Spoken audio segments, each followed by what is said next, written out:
Bulletin में सबसे पहले खबर देंगे कराची के शहरियों के लिए। कराची में स्ट्रीट क्रिमिनल्स बेकाबू हो गए हैं। दिन दिहाड़े सरेआम लूट मार की जा रही है। ईद करीब आने के साथ जराइम में इजाफा हो गया है। मुल्ज़िमान ने मसाजिद को भी ना छोड़ा। गुलशन इकबाल ब्लॉक 7 की मस्जिद में नामालूम शख्स एहतिकाफ में बैठे अफराद के मोबाइल फोन और पर्स ले उड़ा। मलीर में मुल्ज़िमान ने सुपर स्टोर लूट लिया।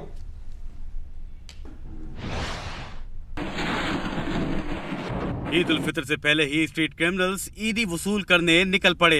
जराइम पेशा नाजिर की जानिब से बिला खौफ सुपर स्टोर और दुकानों में भी लूटमार का सिलसिला जारी है। ऐसा ही हुआ मलीर खोखरा पार में गुज़िश्ता रात एक सुपर स्टोर में, जहां 2 मुल्ज़िमान ने लाखों रुपए का सफाया कर दिया। जियो न्यूज को मिलने वाली सीसीटीवी फुटेज के मुताबिक दोनों मुल्ज़िमान को असलहे के जोर पर स्टोर में लूट मार करते देखा जा सकता है। दौरान वारदात एक मुल्ज़िम ने नकाब पहना हुआ है, जबकि उसके साथी का चेहरा वाज़ेह है। पुलिस के मुताबिक दोनों मुल्ज़िमान असलहे के जोर पर सुपर स्टोर से लाखों रुपए लूट कर फरार हो गए। उधर गुलशन इकबाल ब्लॉक 7 की मस्जिद से एक मुल्ज़िम मुताकिफीन के मोबाइल फोन्स और बटवे चोरी करके फरार हो गया। सीसीटीवी वीडियो में मुल्ज़िम को चोरी करते हुए देखा जा सकता है। वजीर दाखिला सोहेल अनवर सयाल ने जियो न्यूज पर खबर चलने के बाद DIG ईस्ट आरिफ हनीफ से रिपोर्ट तलब कर ली, जबकि पुलिस ने गुलिस्तान जौहर के करीब राशिद मिनाज रोड पर कार्रवाई करते हुए शहरी से रकम लूटने वाले मुल्ज़िम को गिरफ्तार कर लिया। SP गुलशन मुर्तजा भुट्टो के मुताबिक मुल्ज़िम ने बैंक से निकलने वाले शख्स से 12 लाख रुपए लूटे थे। मुल्ज़िम से लूटी हुई रकम, असलहा और मोटरसाइकिल बरामद कर ली गई है। कराची के इलाके 3 हट्टी के करीब गाड़ी पर फायरिंग से 2 अफराद जख्मी हो गए। रेस्क्यू जराये के मुताबिक फायरिंग डकैती के दौरान मज़ाहमत पर हुई है। जख्मियों की शनाख्त 30 साला अदनान और हसन के नाम से हुई है। SP Jamshed quarters doctor Rizwan का कहना है कि वाक़े की तहकीकात की जा रही हैं। अस्पताल में ज़ेरे इलाज जख्मियों का बयान लिया जाएगा।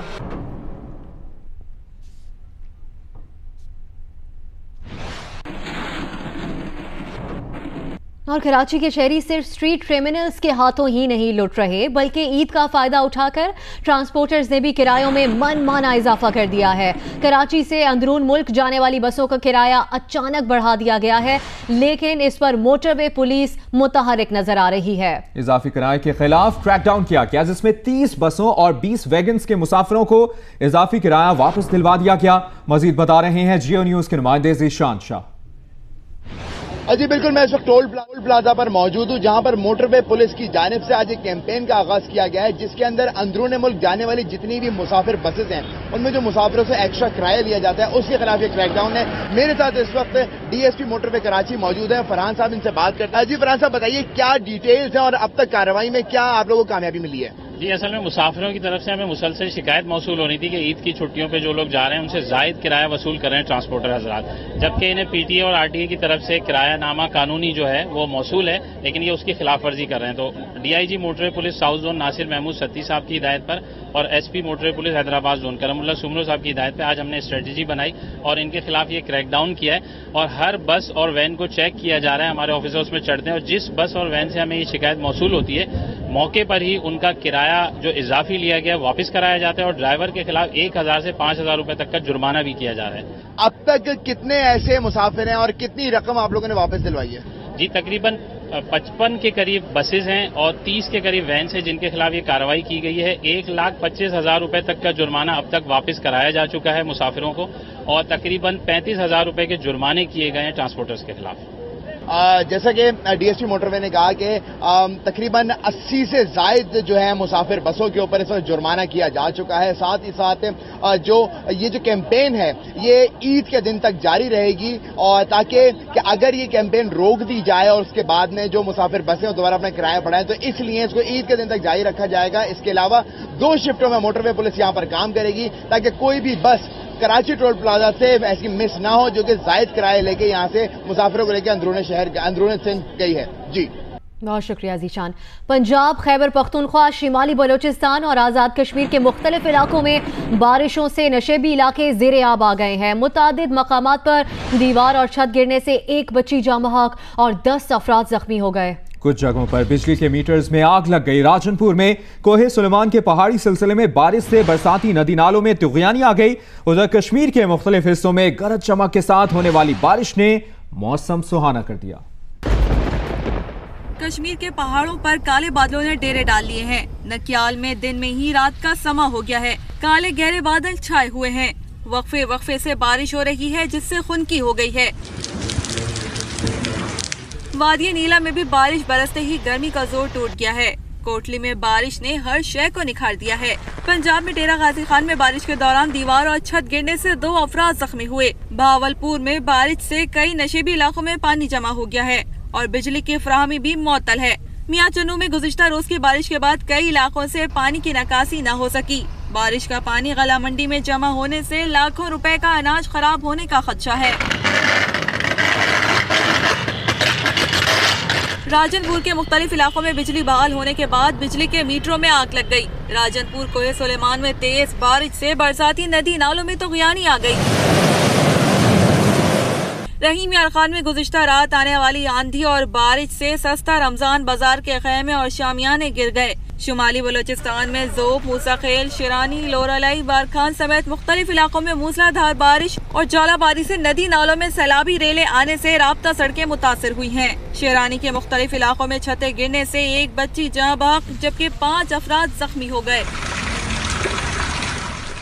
जबकि मुल्तान में गुज़श्ता शाम होने वाली बारिश के बायस रमजान बाजार के शामियाने गिर गए। मुल्तान में गुज़श्ता शाम मूसलाधार बारिश से शहर के मुख्तलिफ मकामात पर जहां बिजली के खंबे और साइन बोर्ड्स गिर गए, वहीं रमजान बाजारों में लगे शामियाने भी स्टॉलों पर जा गिरे। मुल्तान का विलायताबाद रमजान बाजार मुकम्मल तौर पर तबाह हो गया, जहां मौजूद सामान को भी शदीद नुकसान पहुंचा। दूसरी जानिब इंतजामिया का कहना है कि बारिश और आंधी से मुतासिर होने वाले रमजान बाजारों को बहाल करने का काम जारी है ताकि शहरियों को मुनासिब कीमत पर मेयारी अशिया की फराहमी जारी रखी जा सके।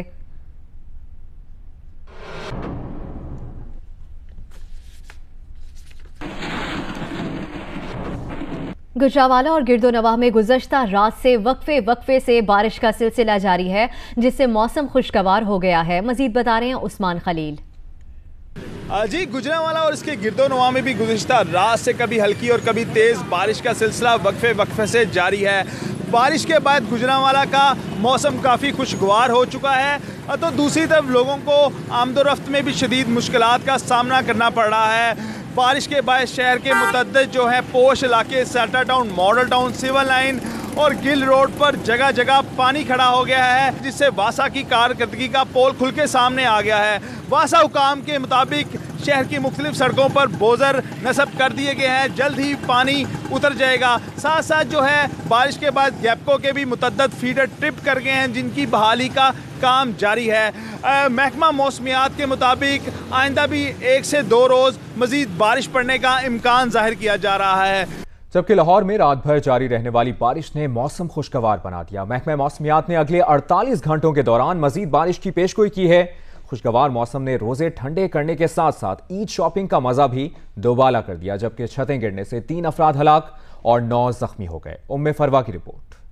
लाहौर समेत पंजाब के मुख्तलिफ इलाकों में रात भर बारिश, ठंडी हवाओं ने मौसम खुशगवार बना दिया। महकमा मौसमियात का कहना है कि पंजाब यूनिवर्सिटी के इलाके में 30 और शहर में 23 मिलीमीटर बारिश हुई। अगले 48 घंटों के दौरान मजीद बारिश का इम्कान है। ठंडे मौसम से शहरियों के चेहरे खुशी से खिल उठे। कहते हैं कि मौसम एंजॉय कर रहे हैं, अब शॉपिंग का भी मजा आएगा। इवनिंग या रात को एंजॉय करेंगे, तो अगर ऐसा मौसम हुआ तो पूरा दिन हर जगह रश ही रश लगा रहेगा। बाकी जो रोजे रह गए हैं बहुत अच्छा गुजरेगा और लोग ईद जो है अच्छे मौसम में गुजारेंगे और खुश होंगे। बारिश के बायस मांगा रोड पर बुसीदा दुकान की छत गिरने से हनीफ मसीह, सलीम मसीह और नदीम नामी 3 अफराद हलाक और दुकान का मालिक मुर्तजा शदीद जख्मी हो गया। बाकड़िया के इलाके में भी मकान की छत गिरने से 4 बच्चों समेत 7 अफराद जख्मी हो गए। लेस्को रीजन में 11 केवी मुतअद्दिद फीडर्स भी ट्रिप कर गए। लेस्को हुकाम का कहना है कि बिजली बहाल कर दी गई है। कैमरामैन अशरफ ननकानवी और जाती रिपोर्टर अहमद फराज के साथ मैं फरवा, जियो न्यूज़ लाहौर। महकमा मौसमियात ने ईद उल फितर पर मुल्क के मुख्तलिफ हिस्सों में मौसम मिला जुला रहने की पेशगोई कर दी है। कहीं मौसम हसीन होगा, कहीं अब्र आलूद। और कराची वालों के लिए खबर यह है कि कराची में समंदरी हवाएं चलती रहेंगी। रिपोर्ट कर रही हैं आसिया अंसर। मुल्क के मुख्तलिफ इलाकों में जो है वो मानसून बारिशें जारी हैं। इस्लामाबाद में भी सुबह से मौसम अबर आलूद है, हल्की बूंदाबांदी भी हुई है। आने वाले दिनों में मौसम कैसा रहेगा और मानसून का सिलसिला कहाँ तक पहुँचेगा, हमारे साथ मौजूद हैं डायरेक्टर महकमा मौसमियात डॉक्टर मोहम्मद हनीफ। देखें, ये जो स्पेल है आज इसका तीसरा दिन है प्री मानसून के इस स्पेल का, तो अगले 2 दिनों में आज भी और कल भी मुल्क के मुख्तलिफ इलाकों में और ख़ुसूसन बालाई इलाकों में, वस्ती इलाकों में मज़ीद रेनफॉल होगी। कल के बाद इसकी शिद्दत कम हो जाएगी या कुछ इलाकों में ये स्पेल ख़त्म हो जाएगा। डॉक्टर हनीफ, लोग रुख करते हैं ईद की छुट्टियों में, ख़ास तौर पे शुमाली इलाका जात का, मरी का, गलियात का, वहाँ मौसम कैसा होगा? देखें, ईद की छुट्टियों के दौरान सबसे प्लेजेंट मौसम तो मुल्क के बालाई इलाकों में होगा या कराची समेत सिंध की साहली पट्टी में होगा। क्या सिचुएशन आज के दिन रहेगी कराची में, और खुसूसन ईद के दिन के हवाले से बताइए। कराची में बिल्कुल सी ब्रीज चलेगी, ना सिर्फ कराची में बल्कि सिंध की साहली पट्टी में, सिंध के जनूबी इलाकों में जिसमें बदीन है, ठट्ठा, सजावल, इन इलाकों में भी हवा में नमी ज़्यादा होने की वजह से आज रात और कल सुबह के वक्त भी कराची में बूंदाबांदी होगी। बाकी ईद के दिनों में कराची में भी मौसम मिला जुला होगा, कभी बादल कभी धूप। जी बिल्कुल, डॉक्टर हनीफ ने हमें तफसीली बताया, ईद के दिनों में मौसम मिला जुला रहेगा, बालाई इलाकों का मौसम बहुत खुशगवार होगा। मौसम भी अच्छा है, ईद भी सर पे है, तो फिर खवातीन को शॉपिंग से कौन रोक सकता है? कम से कम लाहौर में तो कोई नहीं रोक सकता। ईद करीब आते ही लाहौर में शॉपिंग जोर पकड़ गई है। मजीद बता रही हैं जियो न्यूज़ की नुमाइंदा हफ्सा उस्मान। जो बिल्कुल रमज़ान मुबारक का आखिरी अशरा शुरू हो चुका है, बाज़ारों में गहमा गहमी जो है वो बढ़ चुकी है, ईद की तैयारियां अरूज पे हैं। ख़वातीन जो हैं वो भरपूर तरीके से जो है वो ईद की शॉपिंग कर रही हैं। इस वक्त हमारी कुछ चंद ख़वातीन से बात हुई, उनका भी यही कहना था कि जी ईद की आमद है और जो उनकी तैयारियाँ हैं उसको फ़ाइनल टचेज़ जो हैं वो दिए जा रहे हैं। इस वक्त भी बाज़ार में जो है वो गहमा गहमी है। आज सोने पर सुहागा ये है कि लाहौर का मौसम बहुत अच्छा है, इसलिए सुबह जो है वो ख़वातीन बाहर निकल आई हैं, शॉपिंग कर रही हैं, खूब चीज़ें ली जा रही हैं। किसी का दुपट्टा रहता है रंगने के लिए, तो किसी ने जो है वो अपनी मैचिंग चूड़ियाँ जो है वो ख़रीदनी हैं। यहाँ पे फ़िलहाल लोगों का और ख़वातीन का यही कहना है कि ईद जो है वो आने वाली है, इसलिए भरपूर अंदाज से जो है वो इस ईद को यादगार बनाने के लिए खूब शॉपिंग की जा रही है। जी, बचत बाजारों में ईद की खरीदारी करने वालों का रश बढ़ता ही जा रहा है। सबकी कोशिश है कि चांद रात से कबल शॉपिंग मुकम्मल कर ली जाए। कराची के बाजारों में कौन क्या खरीद रहा है, जानते हैं जियो न्यूज़ की नुमाइंदा उमैमा मलिक से। जी बिल्कुल, जैसे कि ईद में अभी कुछ दिन ही बाकी हैं, इसलिए ख़रीदारों का रश जो है मार्केटों में बढ़ता जा रहा है। इस वक्त भी हम एक बचत बाज़ार में मौजूद हैं और अभी दोपहर का वक्त है, लेकिन इसके बावजूद लोग जो है वो शॉपिंग करने में मसरूफ़ नज़र आ रहे हैं। ख़ासतौर पर जो ख़वातीन हैं वो अपनी मैचिंग की चीज़ें ढूंढ रही हैं, किसी को जो है वो कपड़े अभी ख़रीदने हैं, कोई जूते लेने में मसरूफ़ है। और ये जो बचत बाज़ार लगाए गए हैं, यहाँ पर रेट जो है काफ़ी ज़्यादा मुनासिब है, इसलिए लोग जो है यहाँ पर तरजीह देते हैं कि यहाँ से ख़रीदारी की जाए। मुतवस्सित तबका ख़ास तौर पर जो है, जो कि ये रफ्तार के बाद मार्केटों में रश जैसे कि बढ़ जाता है, इसलिए सुबह के टाइम पे ही ख़रीदारी करने में मसरूफ़ नज़र आ रहे हैं। बहुत सारी वैरायटी है, ना सिर्फ ख़वातीन बल्कि बच्चों के साथ साथ जो मर्द हज़रात हैं उनके लिए भी यहाँ पर कपड़े जो है वो फ़रोख्त किए जा रहे हैं। रेट भी काफ़ी ज़्यादा मुनासिब हैं, ईद भी नज़दीक है, इसलिए हर फैमिली जो है वो अपनी इस्तात के मुताबिक शॉपिंग कर रही है। मुख्तलिफ फ़ैशन में इन ड्रेसेस भी यहाँ पर फ़रोख्त किए जा रहे हैं। ख़वातीन की यही कोशिश है कि वो अच्छे से अच्छी ख़रीदारी करें, कम से कम दाम में, ताकि ईद जो है वो भरपूर अंदाज से अच्छे से गुजर सके। जी, जबकि ईद करीब आते ही जैकबाबाद में बलोची चप्पल की फरोख्त में भी इजाफा हो गया। खूबसूरत, पायदार और आरामदेह बलोची चप्पल पर देखते हैं मुकेश रुपैता की ये रिपोर्ट। सिंध और बलूचिस्तान के सरहद पर वाक़ होने की वजह से जैकबाबाद पर बलोची सकाफत का गहरा असर है। यही वजह है कि जैकबाबाद के शहरी अपने त्योहारों पर बलोची चप्पल जरूर बनवाते हैं। ईद करीब आने पर नत नए दीदा ज़ेब डिज़ाइन वाले बलोची चप्पलों की खरीदारी में तेजी आ गई है। बलोची चप्पल हमारा रवायत है, ईद के दिन पहनकर इसे हमें खुशी महसूस होता है। दुकानदार कहते हैं कि बलोची चप्पल में इस्तेमाल में किया जाने वाला सामान महंगा होने की वजह से इस साल कीमतें भी ज्यादा हैं, लेकिन ईद तो ईद है, इसलिए खरीदार अपनी मनपसंद डिजाइनें खरीदने में पीछे नहीं हटते। चप्पल का मटेरियल महंगा होने के बावजूद लोग बलोची चप्पल बड़े शौक से खरीद रहे हैं, क्योंकि ईद तो ईद है, चप्पल पहनना है। गाड़ियों के इस्तेमाल शुदा टायर और चमड़े से तैयार किए जाने वाले खूबसूरत बलोची चप्पल 1000 से लेकर 5000 रुपए तक खरीदे जा सकते हैं। कैमरामैन शबीर खुसो और साजिद जमाली के साथ मुकेश रुपैता, जियो न्यूज़, जैकबाबाद। चैंपियंस ट्रॉफी के विनिंग कैप्टन सरफराज अहमद ने जियो न्यूज से खुसूसी गुफ्तगू की है। कहा कि विराट कोहली भारतीय टीम की बैकबोन है, उसे आउट करना मैच का टर्निंग पॉइंट था। कोहली को आउट किया तो लगा कि मैच 60% हमारे हाथ में आ गया है। धोनी को आउट कर लिया तो यकीन आ गया कि अब मैच 80 से 90% हमारे हाथ में है। चैंपियंस ट्रॉफी के विनिंग कप्तान सरफराज अहमद का यह भी कहना था कि चैंपियंस ट्रॉफी जीतना हदफ था, लेकिन इतनी मुश्किल में जाकर भी जीत मिलेगी यकीन नहीं आता। सरफराज अहमद ने कहा कि ग्राउंड के अंदर किसी खिलाड़ी से कोई समझौता नहीं, ग्राउंड के बाहर भारतीय खिलाड़ियों से अच्छे ताल्लुकात हैं। कौम को आईसीसी चैंपियंस ट्रॉफी का तोहफा देने वाली टीम के एक और हीरो मोहम्मद हफीज लाहौर पहुंच गए। प्रोफेसर कहते हैं नए टैलेंट की बहुत जरूरत थी, नौजवान खिलाड़ियों ने बेहतरीन परफॉर्म किया। मोहम्मद हफीज के इस्तकबाल के हवाले से रिपोर्ट कर रहे हैं जीशान बख्श।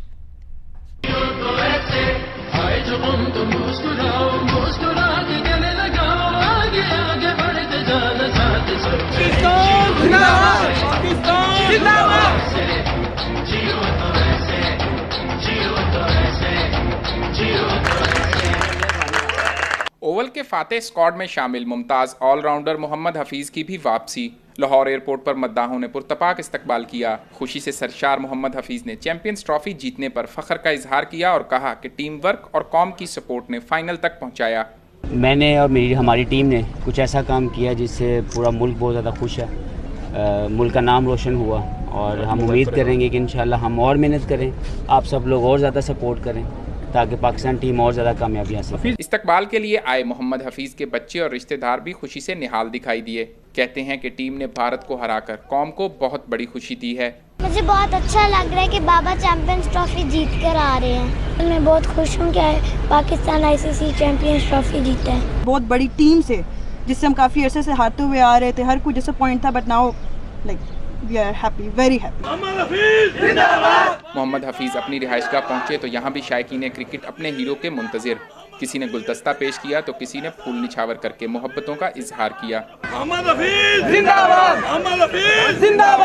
हफीज की अहलिया कहती हैं अल्लाह का शुक्र है जिसने टीम को इस मुकाम पर पहुंचाया। बहुत खुशी हुई है पाकिस्तान जीतने पे, बहुत सारी कौम को खुशी हुई है, उसके साथ हमें भी बहुत खुशी हुई है और पाकिस्तान हमेशा ऐसे ही जीतता रहे और खुशियाँ दोबारा। मोहम्मद हफीज मुस्तकबिल में भी कौमी टीम की कामयाबियों के हवाले से पुरुमीद हैं। स्टार ऑलराउंडर मोहम्मद हफीज का कहना है कि चैंपियंस ट्रॉफी में कौमी टीम की फतह पूरी कौम की दुआओं और टीम की मेहनत का नतीजा है। कैमरामैन मोहम्मद सफदर और रेहान के साथ जीशान बख्श, जियो न्यूज़, लाहौर। जबकि आईसीसी चैंपियंस ट्रॉफी जीतने वाली पाकिस्तान की फातेह टीम के फास्ट बॉलर जुनैद खान का अपने आबाई इलाके स्वाबी पहुंचने पर वालिहाना इस्तकबाल किया गया। बता रहे हैं आफ्ताब अहमद इस रिपोर्ट में।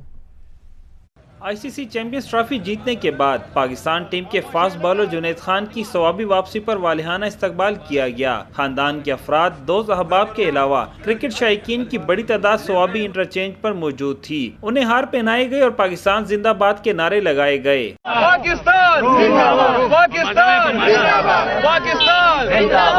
जुनैद का कहना था कि टीम पर प्रेशर तो था लेकिन हमारे पास खोने के लिए कुछ नहीं था। मुस्बत सोच के साथ खेले। टारगेट तो भारत के तमाम बैट्समैन थे। आमिर आउट करे, हसन करे या मैं करूं, खुशी बराबर होती है। कि पाकिस्तान जो फाइनल जीता है चैंपियन ट्रॉफी का, तो मेरे ख्याल में क्रिकेट भी तो आ जाएगी इंशाल्लाह एक न एक दिन। लेकिन ये कि बाहर ममालिक के जो लेजेंड है वो पाकिस्तान के बारे में अच्छे रिमार्क दे रहे कि भाई वहाँ पे 8-10 साल से क्रिकेट नहीं हो रही लेकिन फिर भी वो लोग जीत गए। तो मेरे ख्याल में इससे हमारी क्रिकेट जो है वो बेहतर होगी। जुनैद का मानना था कि पीएसएल से रोमान, फखर, हसन अली जैसे खिलाड़ी टीम को मिले। स्वाबी इंटरचेंज से जुनैद को काफिले की सूरत में अबाई गांव डागई ले जाया गया। कैमरामैन फजल हुसैन सैयद के साथ आफ्ताब अहमद, जियो न्यूज़, सवाबी। मुल्तान में मीडिया से गुफ्तगू करते हुए सीनियर सियासतदान जावेद हाशमी का कहना है कि मियां नवाज शरीफ और हुसैन नवाज का एहतसाब होना चाहिए। वज़ीर आज़म और उनके साहबजादे आइन से बालातर नहीं हैं। जावेद हाशमी ने कहा कि उनके खानदान पर दहशतगर्दी के झूठे मुकदमात दर्ज किए गए। पंजाब हुकूमत ने उनकी जायदाद पर बुलडोजर चला दिया, पर फिर भी नवाज शरीफ और शहबाज शरीफ को कभी नहीं कहा कि आपने ज्यादतियां की। मियां नवाज शरीफ का एहतसाब होना चाहिए, हुसैन नवाज का होना चाहिए, वो आइन से बालातर नहीं है। लाहौर में सिविल लाइंस इन्वेस्टिगेशन पुलिस ने पटवारियों के मुबैना तावान की खातिर अगवा करने वाला 7 रुकनी गिरोह गिरफ्तार कर लिया है। साथ आपको ये भी बताते चलें कि सादिकाबाद से अगवा होने वाली 8 साल की बच्ची को डेरा गाजी खान से बाजियाब करा के मुलजिम को गिरफ्तार करा लिया गया है। डेरा गाजी खान की सब्जी मंडी से शहरियों ने पुलिस को इतला दी थी कि एक शख्स जबरदस्ती बच्ची को ले जा रहा है। इब्तदाई तहकीकात में मालूम हुआ कि मुलजिम 4 रोज कबल सादिकाबाद से बच्ची को अगवा करके डीजी खान लाया था और उसके खिलाफ सादिकाबाद में अगवा का मुकदमा भी दर्ज है। पुलिस के मुताबिक बच्ची के लवाहिकीन को मुतल्लिका थाने के जरिए इत्तला दी गई है।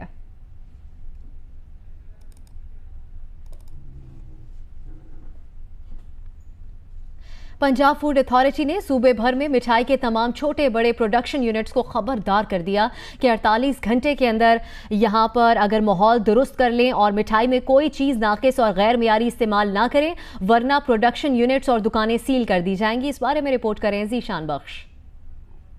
DG Punjab food authority Noorul Amin Mengal की मीठी ईद से पहले बड़ी वार्निंग। सूबे भर में मिठाइयां तैयार करने वालों को खबरदार कर दिया कि मिठाइयों की तैयारी में वेजिटेबल फैट की बजाय डेयरी प्रोडक्ट से तैयार करदा खोया, मियारी और मंजूर शुदा फूड कलर्स, बेहतरीन चीनी और दीगर अज्जा इस्तेमाल करें, वरना सख्त तरीन कार्रवाई होगी। उनका कहना था कि नाकिस फूड कलर्स और दीगर गैर मियारी अशिया कैंसर समेत दीगर खतरनाक बीमारियों का बायस बनते हैं। ईद से पहले तमाम पैदावारी यूनिट्स की चेकिंग की जाएगी। कहीं भी किसी किस्म की कमी या खिलाफ वर्जी पाई गई तो न सिर्फ यूनिट बल्कि इसकी तैयार करदा मिठाइयाँ बेचने वाली दुकान भी सील कर दी जाएगी और सील होने वाले यूनिट्स और दुकानें ईद के अयाम में बंद रहेंगे। कैमरामैन अशरफ ननकानवी के साथ ज़ीशान बख्श, जियो न्यूज़, लाहौर।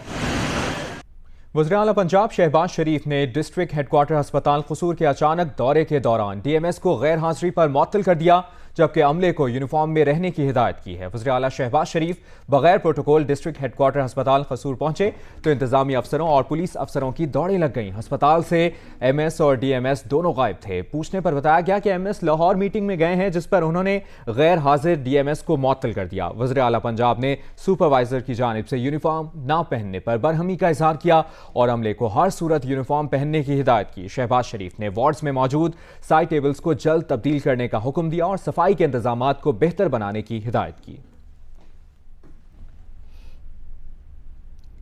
सेनेट में कायमा कमेटी बराए दिफा और CPEC पार्लिमानी कमेटी के चेयरमैन मुशाहिद हुसैन सैयद के वालिद और तहरीक पाकिस्तान के मुमताज़ रहनुमा कर्नल रिटायर्ड अमजद हुसैन की नमाज जनाजा लाहौर में अदा कर दी गई, जिसके बाद मरहूम को आबाई कब्रिस्तान शाह जमाल में सुपुर्द खाक कर दिया गया। मुशाहिद हुसैन सैयद और सैयद मवाहिद हुसैन के वालिद कर्नल रिटायर्ड अमजद हुसैन सोमवार के रोज़ लाहौर में इंतकाल कर गए थे। मरहूम की नमाज जनाजा उनकी रिहाइशगाह के करीब मुस्लिम टाउन में अदा की गई। नमाज जनाजा में चेयरमैन सेनेट रजा रबानी, स्पीकर कौमी असम्बली सरदार अयाज सादिक, चौधरी शुजात हुसैन, चौधरी परवेज इलाही, MNA परवेज मलिक, चौधरी गुलाम सरवर, अफराज सियाब खटक, साबिक गवर्नर खालिद मकबूल, शाहिद हामिद, सरदार अतीक, साबिक चीफ जस्टिस तसद्दुक जिलानी, सैयद फ़खर इमाम और लियाकत बलोच समेत दीगर अहम शख्सियात ने शिरकत की। मरहूम को आबाई कब्रिस्तान शाह जमाल में सुपुर्द खाक कर दिया गया।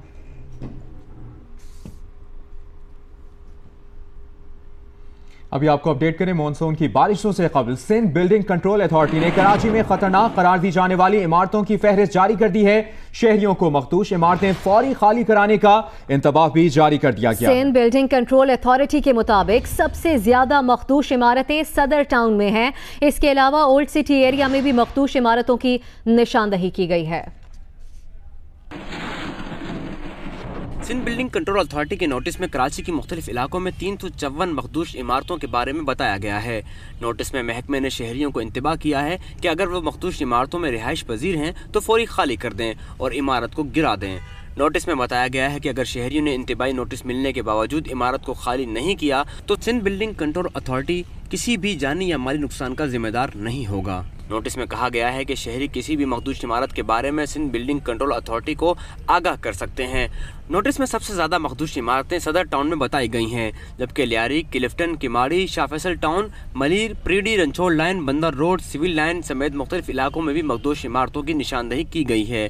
मखदूश करार दी जाने वाली इमारतों में कौमी वर्सा करार दी जाने वाली इमारतें भी शामिल हैं। पाकिस्तान की पहली खातून वज़ीर आज़म बेनज़ीर भुट्टो की आज 64वीं सालगिरह है। 2 बार वज़ीर आज़म बनी मगर दोनों बार उनकी हुकूमत मुद्दत पूरी ना कर सकी। उनकी जिंदगी किन नशेब फराज से गुजरी, बता रहे इस्लामाबाद से वक़ार सत्ती।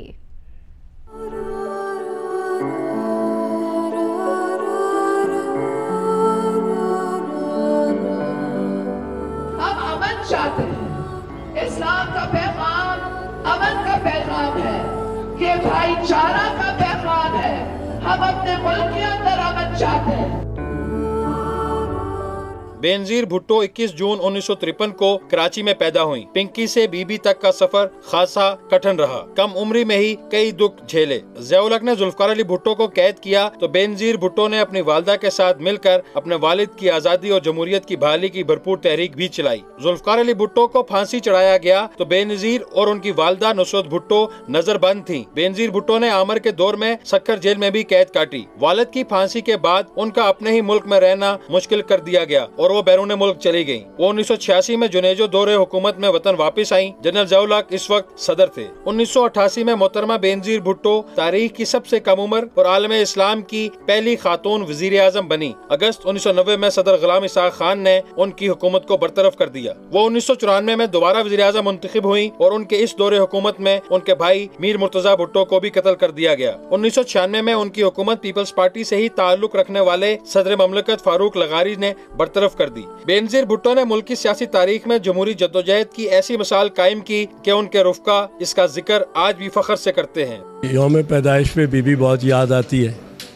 बीबी ने बड़ी मुश्किल सियासत की, बहुत दुख भरी सियासत की। बेनजीर भुट्टो ने पाकिस्तानी तारीख में पहली बार सियासी मुफाहमत का आगाज किया तो उन्हें सख्त तनकीद का निशाना बनाया गया। मुशर्रफ दौर में उन्होंने मियां नवाज शरीफ के साथ मिसाके जमहूरियत करके न सिर्फ नई जमहूरी रवायात की बुनियाद रखी बल्कि आमिर हुक्मरान को इक़्तिदार से अलग करने की राह भी हमवार की। बीबी का जो मुफाहमत का रिकन्सिलिएशन का जो नज़रिया था वो नज़रिया था बैनुल अक़वामी मुफाहमत, बैनुल मज़ाहिब मुफाहमत, बैनुल तहजीबों के दरमियान मुफाहमत। बेनजीर भुट्टो और उनके खानदान का सियासी सफर तलखियों और हादसात से भरपूर है। मुशर्रफ दौर में वो 18 अक्टूबर 2007 में वतन वापस आई तो उनकी रैली पर खुदकुश हमला किया गया, ताहम वो महफूज रहीं, मगर 27 दिसंबर 2007 के हमले में वो शहीद हो गयी। उनके रुफ़का आज भी अपनी कायद की पॉलिसियों को मशले राह समझते हैं। वकार सत्ती, जियो न्यूज़, इस्लामाबाद। दुनिया भर में बम डिस्पोजल स्क्वाड को खुसूसी लिबास और आलात के साथ इस खतरनाक काम के लिए भेजा जाता है। ताहम पाकिस्तान में बम डिस्पोजल एहलकार किसी हिफाजती इकदाम के बगैर ये खतरनाक काम अंजाम देते हैं। बम नाकारा बनाते हुए अब तक कई एहलकार जान से हाथ धो बैठे हैं। कई साल गुजर गए, वक्त बदल गया, नहीं बदले तो मुल्क में बम डिस्पोजल स्क्वाड के हालात। दूसरों को महफूज बनाने के लिए बम नकारा बनाने वाला अमला खुद कितना गैर महफूज है आप खुद देख सकते हैं। ये एहलकार पेशावर में फकीराबाद के इलाके काजी कले में सड़क किनारे नस्ब बम नकारा बना रहा है, मगर हिफाजती लिबास या इकदाम का दूर दूर तक कोई निशान नहीं। मुल्तान में बम डिस्पोजल स्क्वाड के इस एहलकार को भी देख लें जो किसी हिफाजती लिबास या इकदाम के बगैर दस्ती बम नकारा बना रहा है। हिफाजती लिबास और आलात के बगैर बम नकारा बनाते हुए इससे कबल कई एहलकार जान से हाथ धो बैठे हैं। 29 अक्टूबर 2014 को टंडोला यार में बरामद होने वाले 40 क्रैकर्स को नकारा बनाते हुए BDS एहलकार ने जैसे ही 18वां क्रैकर डिफ्यूज करना चाहा वो फट पड़ा। जख्मी एहलकार कुछ दिन जिंदगी की जंग लड़ता रहा, फिर मौत की आगोश में चला गया। 17 अगस्त 2016 को बलूचिस्तान के इलाके जाफराबाद में पुनहल खान इस बेसरो सामानी का निशाना बना। पटफीडर कैनाल पर नस्ब 3 बमों में से 2 कामयाबी से नकारा बनाए, ताहम तीसरा बम फटने से जान से हाथ धो बैठा। रवां साल फरवरी में भी कोयटा के सरियाब रोड पर बम नकारा बनाने के दौरान होने वाला धमाका कमांडर अब्दुल रज़ाक और उनके साथी पुलिस एहलकार की जान ले गया। अब्दुल रज़ाक को भी कई बार मामूल के कपड़ों में बम नकारा बनाते हुए देखा गया था, मगर इन तमाम वाक़यात के बाद शायद मुतालिका हुक्काम मजीद जानी नुकसान के इंतजार में हैं। वसीम अकरम और शोएब अख्तर की मेज़बानी में जियो खेलो पाकिस्तान की शानदार नशरियात का सिलसिला जारी है। तफसीलात बता रही हैं नादिया फैसल।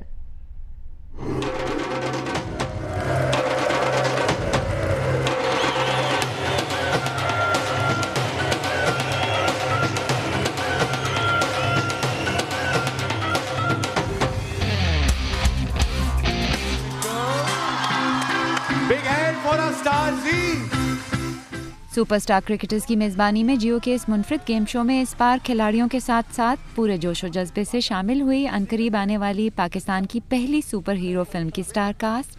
मैं हर किरदार में अपने आप को ढूंढती हूँ। Really? जी। सारा के लिए आपसे तालियां। ये आपने किसको बता दी है? आप वो हर किरदार में अपने आप को ढूंढेंगे। वो ऑलरेडी पिछले 15 साल से ढूंढ रहे हैं। अब फाइनली मिल गया। हैट्स ऑफ टू देम कि वो इतनी देर तक ये लाइव शो करते हैं और इतनी अच्छी तरह करते हैं, सब इतना खुश जाते हैं यहाँ से। So I'm really happy with the way they're conducting it. Wasim अकरम और शोएब अख्तर के साथ गेम शो के शुरुका के साथ घुलते मिलते प्रोजेक्ट गाजी के super hero star Shahryar Munawar cricket के दीवाने और इन दो कौमी हीरोज के फैन निकले। बहुत शुक्रिया, thank you very much. Cricket नहीं खेलते तुम? बहुत खेली है क्रिकेट। क्या किया? दोनों को देख के बहुत क्रिकेट खेली है मैंने। वसीम भाई and Shoaib Akhtar, growing up उन दोनों को देखा है, मैंने खुद भी बहुत क्रिकेट खेली है, तो I am a huge fan. तो सबसे ज़्यादा एक्साइटिंग बात मेरे लिए वो थी। एंड उसके अलावा लोगों की एनर्जी जनरली यहाँ पे देख के आपके अंदर एनर्जी आ जाती है। ये दोनों इतने बड़े लेजेंड्स हैं हमारे, और ये इतना अच्छा शो कर रहे हैं, इनके लिए बहुत थैंक यू। गेम के विनर्स हो या खिलाड़ी, जियो खेलो पाकिस्तान की ये नशरियात भी हाजरीन के दिल जीतने में कामयाब रही। जियो खेलो पाकिस्तान, अच्छी डील।